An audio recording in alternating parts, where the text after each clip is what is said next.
The phone call came on a Tuesday afternoon while I was reviewing quarterly reports from my hospitality portfolio in my corner office on the 42nd floor of the Meridian Tower. Outside my floor-to-ceiling windows, Manhattan stretched endlessly beneath a crisp October sky, and I could see three of my properties from this vantage point: the Grand Meridian Hotel, the Pinnacle Event Center, and the historic Ashford Manor, which I'd restored to its former glory as the city's most exclusive wedding venue. "Isabella, thank God you picked up." My sister Charlotte's voice rang through my phone with that familiar tone of barely contained excitement mixed with underlying stress. "I have the most incredible news about the wedding." I set down my Mont Blanc pen and gave her my full attention. "What's going on, Charlotte? You sound positively electric." "Marcus and I just secured the most amazing venue for our reception. The Ashford Manor. Can you believe it? The waiting list is normally 3 years, but they had a last-minute cancellation and we snatched it up immediately." My stomach tightened slightly, though I kept my voice neutral. The Ashford Manor was indeed the crown jewel of my venue collection, but more importantly, it was the same location where our grandmother's wedding reception had been held 60 years ago. Charlotte had always dreamed of getting married there, ever since we were little girls looking through Grandma's wedding album. "That's wonderful, Charlotte. Grandma would be so happy knowing you're getting married in the same place she did." "I know, right? It's like a fairy tale come true. The ceremony will be at St. Patrick's Cathedral, and then everyone will move to Ashford Manor for the reception." Marcus's family is absolutely beside themselves with excitement. "When is the wedding again?" "December 15th. I know it's only 8 weeks away, but Marcus got that promotion to senior partner at his law firm, so we decided not to wait until next year. Plus, having it in December means we'll have all those gorgeous Christmas decorations as our backdrop." I pulled up my calendar, noting that December 15th was indeed available at Ashford Manor. As the owner, I made sure to keep certain dates flexible for family emergencies or special requests, though Charlotte had no idea about my involvement in her venue selection. "That sounds absolutely magical, Charlotte. How many guests are you expecting?" 250, maybe 300 if Marcus's extended family all shows up. It's going to be the event of the season, Isabella. Everyone who matters in New York society will be there." I could hear the pride and anticipation in her voice, but there was something else too, a subtle undertone that I'd learned to recognize over the years. "And the guest list? Have you finalized who's invited?" There was a brief pause before Charlotte continued, and I immediately knew what was coming. "Well, that's actually something I wanted to discuss with you. Marcus and I have been talking and we've decided to keep the wedding relatively intimate. You know, just immediate family and our closest friends." "I understand. What does that mean exactly?" Another pause, longer this time. "Isabella, I hope you won't take this personally, but we've decided not to invite you to the ceremony or reception." The words hit me like a physical blow, even though I'd sensed they were coming. "Not invite me? Charlotte, I'm your sister. I know and I love you, but let's be realistic here. This is going to be a very upscale event. Marcus's colleagues, my friends from the charity board, Mom and Dad's business associates. These are people with serious money and social standing. And you work at that little bookstore in Brooklyn, Isabella. You drive a Honda Civic that's probably older than some of Marcus's interns. You live in a studio apartment and shop at thrift stores. I just don't think you'd be comfortable around our crowd." I felt my jaw clench, but I kept my voice steady. "So you're not inviting me because I'm not wealthy enough?" "It's not about wealth exactly," Charlotte said quickly, though her tone suggested it was precisely about wealth. "It's about fitting in. The reception alone costs $40,000. That's more than you make in an entire year. I just don't want you to feel out of place or embarrassed. Charlotte, you're my only sister. We grew up in the same house, went to the same schools. That was a long time ago, Isabella. We're different people now with different lifestyles. Marcus and I are building something important together. This wedding is about our future and we need to surround ourselves with people who understand our world." I stood up and walked to my window, looking down at the bustling streets 42 floors below. "What does Mom think about this decision?" "Mom understands completely. She agrees that you'd probably be more comfortable not attending. Dad's a little sentimental about it, but he'll come around." "And what about Grandma's engagement ring? The one she left specifically for your wedding?" "Oh, that's different. You're still family, Isabella. You'll give me the ring, of course." That's about honoring Grandma's memory, not about the social aspects of the wedding. The casual entitlement in her voice was staggering. Charlotte expected me to hand over our grandmother's priceless family heirloom while being excluded from the celebration where it would be worn. I see. So I'm family enough to provide the ring, but not family enough to witness you wearing it. Don't be dramatic, Isabella. This is just how these things work in our circles now. You can see all the photos afterward and we'll have a nice family dinner sometime to celebrate. Your circles. Yes, my circles. Marcus is a senior partner at Whitmore Davidson and Associates. I'm on the board of 3 different charities. We summer in the Hamptons and winter in Aspen. That's our reality now. I walked back to my desk and pulled up the Ashford Manor booking system on my computer. Charlotte's wedding was indeed scheduled for December 15th, with a deposit of $25,000 already paid. Charlotte, can I ask you something honestly? Of course. Do you actually believe I can't afford your wedding venue, or are you just using that as an excuse? She laughed and the sound was sharp and dismissive. Isabella, be serious. You can't even afford your own wedding venue, let alone mine. The Ashford Manor costs $40,000 just for the venue rental, not including catering, flowers, or anything else. That's more money than you see in 2 years. And you're certain I can't afford it? Please. You work retail at a bookstore. Your entire annual salary probably wouldn't cover the wine bill for our reception. I opened another window on my computer and pulled up my personal financial portfolio. The numbers were substantial: $867 million across various investments, properties, and business holdings.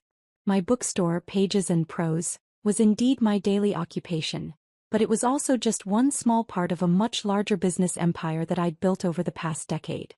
Charlotte, what if I told you that you're wrong about my financial situation? Then I'd say you're delusional or lying. Isabella, I've seen your apartment. I've seen your car. I know what bookstore employees make because I looked it up. You're living paycheck to paycheck. What if I told you that I own the bookstore plus the entire building it's in plus 12 other buildings in that neighborhood? She laughed again, longer this time. Then I'd recommend therapy because you're having fantasies about being wealthy. Isabella, this is exactly why you can't come to the wedding. You don't understand the difference between reality and wishful thinking. I pulled up the property management system for my venue portfolio and scrolled to the Ashford Manor account. With a few keystrokes, I could cancel Charlotte's booking immediately, but I decided to test something first.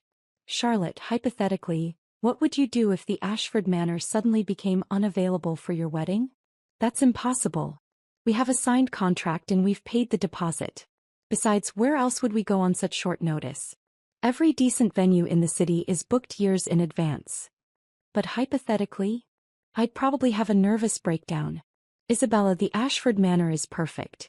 It's where Grandma got married, it's prestigious enough for Marcus's family, and I've already sent save the dates with the venue's name on them. If something happened to that booking, I honestly don't know what I'd do. I minimized the property management window and opened my contact list instead. Charlotte, I want you to know that I love you, and I want your wedding to be everything you've dreamed of. I love you too, Isabella. I hope you understand that this decision isn't personal. I understand completely. It's about surrounding yourself with people who understand your world. Exactly. You get it. I do get it. And Charlotte. Yes. You might want to check your voicemails in about 10 minutes. What do you mean? I hung up the phone and immediately dialed another number.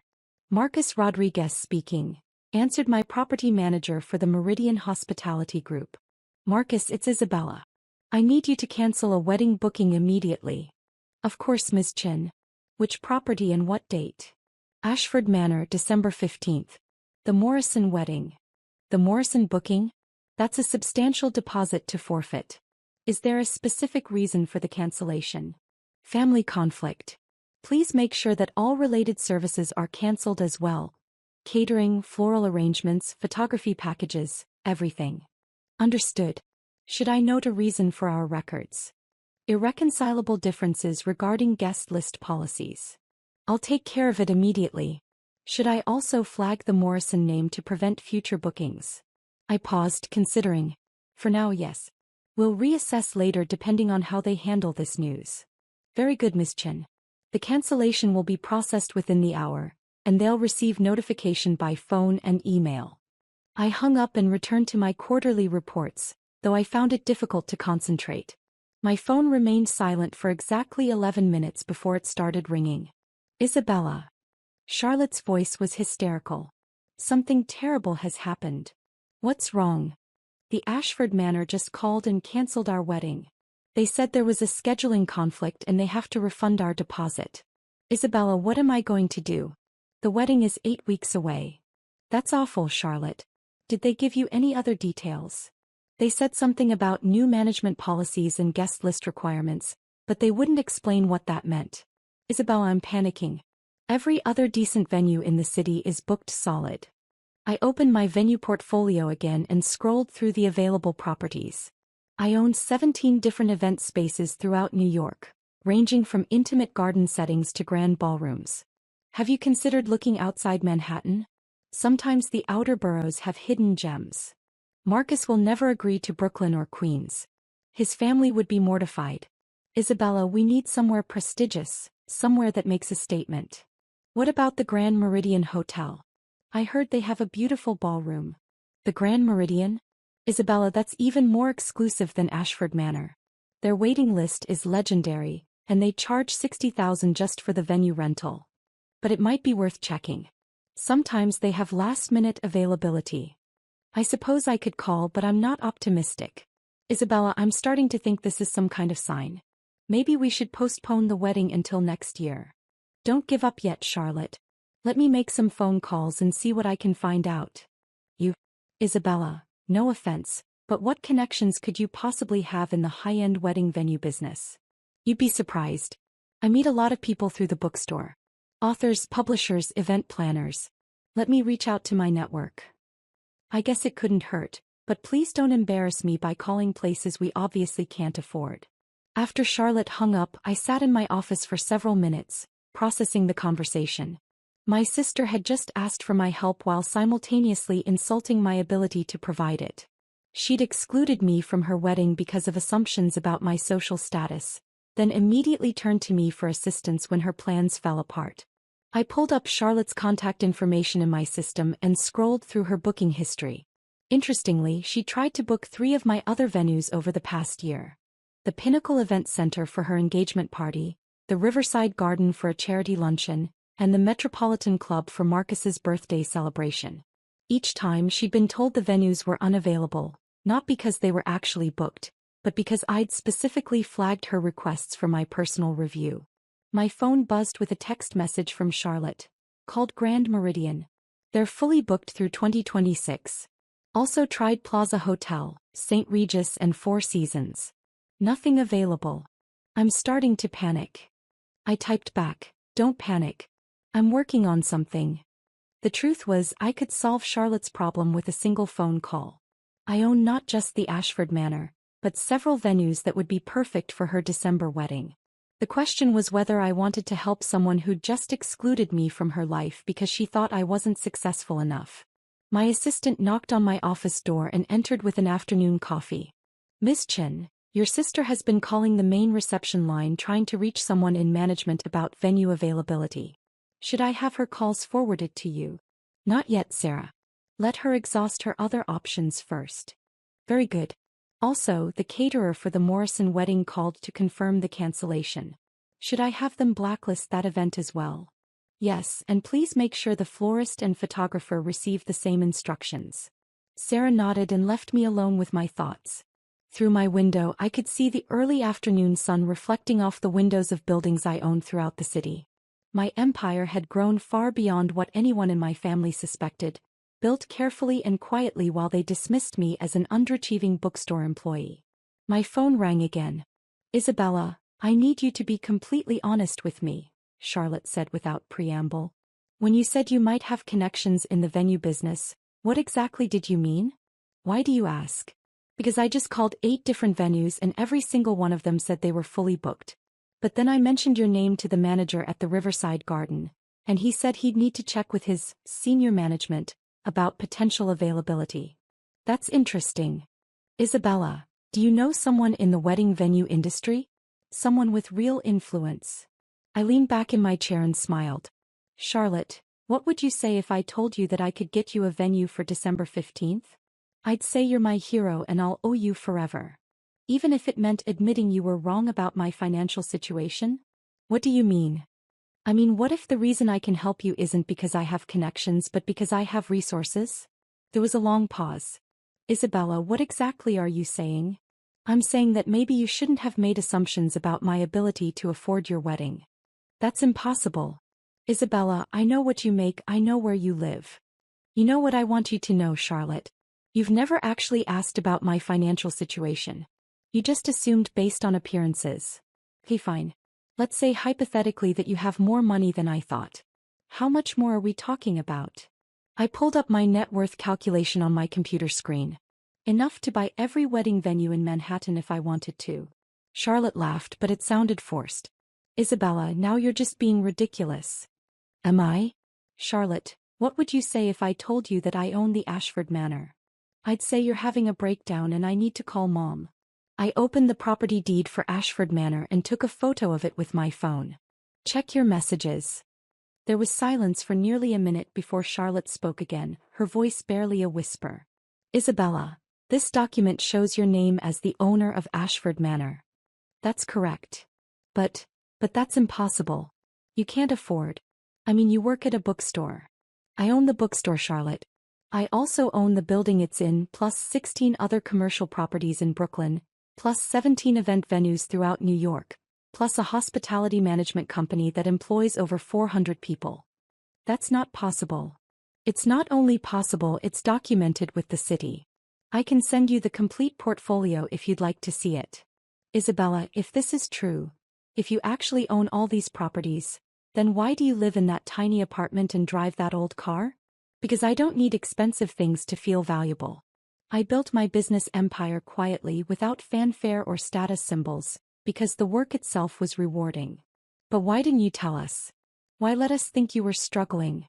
I stood up and walked to my window again, looking down at the city I'd invested in so heavily. Because I wanted to see who my family really was when they thought I had nothing to offer. I wanted to understand whether your love was conditional on my success. And what did you learn? I learned that you're willing to exclude me from the most important day of your life because you're embarrassed by what you think is my lack of success. The phone was quiet for a long time before Charlotte spoke again. Isabella, I'm so sorry. I had no idea. You had no idea because you never asked. You made assumptions and acted on them without ever trying to understand the truth. Can you forgive me? I can forgive you, Charlotte.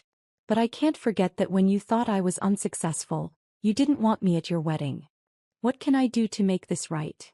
I sat back down at my desk and pulled up my venue booking system. That depends on what you want to happen next. I want my sister at my wedding. I want to make this right. And Marcus? What does he think about having your unsuccessful sister at his prestigious wedding? Marcus doesn't know about this conversation yet, but if you're telling the truth about your business success, then obviously we were wrong about everything. I scrolled through my available venues and found several options that would be perfect for Charlotte's December wedding. Charlotte, I can offer you 3 different venues for December 15th. Each one is more exclusive and expensive than Ashford Manor. You can... Oh my God, Isabella, that would be amazing. But there are conditions. Anything.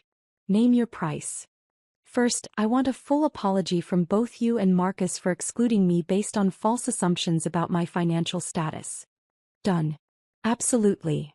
Second, I want Grandma's engagement ring returned to me until you can prove that you understand its sentimental value, not just its monetary worth. I can understand that. Third, I want you to spend 1 full day working at my bookstore so you can see what my daily life is actually like before you judge it. Isabella, that seems a little extreme. Those are my conditions, Charlotte. Take them or leave them. There was another long pause. I accept your conditions. Which venues are you offering? I pulled up the details for my 3 most prestigious properties.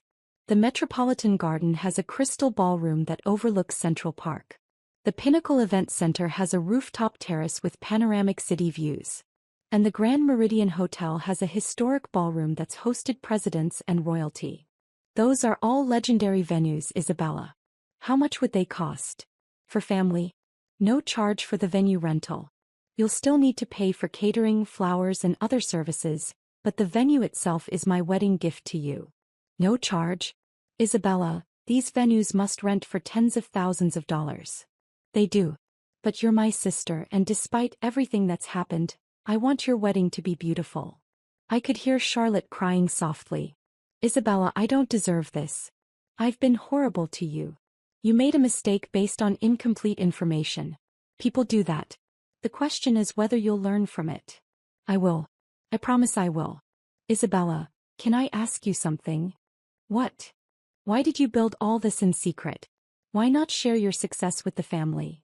I looked around my office, at the awards on the walls from hospitality industry organizations, at the photos of properties I'd renovated and restored, at the architectural plans for future developments spread across my conference table. Because I wanted to build something meaningful, not something impressive. I wanted to create spaces where families could celebrate the most important moments of their lives. The success was never about proving myself to anyone. And now I've learned that my family's love was more conditional than I hoped, but less conditional than I feared. What do you mean? I mean that you excluded me when you thought I was unsuccessful, but you're including me now that you know I'm not. That tells me something important about your values. Isabella, I know I messed up. How can I prove that I love you for who you are, not what you own? I smiled, feeling some of the tension in my chest finally ease. Start by coming to Brooklyn tomorrow afternoon. I'll show you the bookstore, we'll have coffee, and you can tell me about your wedding plans. The real ones, not the status-driven ones. I'd like that. And Charlotte. Yes. Bring Marcus. If he's going to be your husband, he needs to understand that family is more important than social status. I will. Isabella, thank you. For the venue, for forgiving me for everything. You're welcome. But Charlotte. Yes. If you ever exclude me from your life again because you think I'm not successful enough, you'll find out exactly how much influence I actually have in this city. After I hung up, I sat in my office watching the sunset paint the city in shades of gold and orange. My phone buzzed with text messages from Charlotte, including photos of her engagement ring and promises to make everything right. Tomorrow she'd come to my bookstore and see that success doesn't always look like what people expect. She'd learn that I'd built an empire not by chasing status symbols, but by creating spaces where families could come together and celebrate love.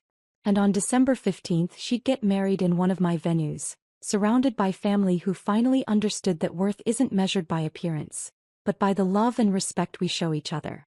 The sister who'd excluded me from her wedding because she thought I couldn't afford it would be walking down the aisle in a venue I owned, wearing a ring I'd temporarily returned to her, celebrating a love that had taught both of us something important about the difference between wealth and worth. And for the first time in months, I was genuinely excited to be her maid of honor.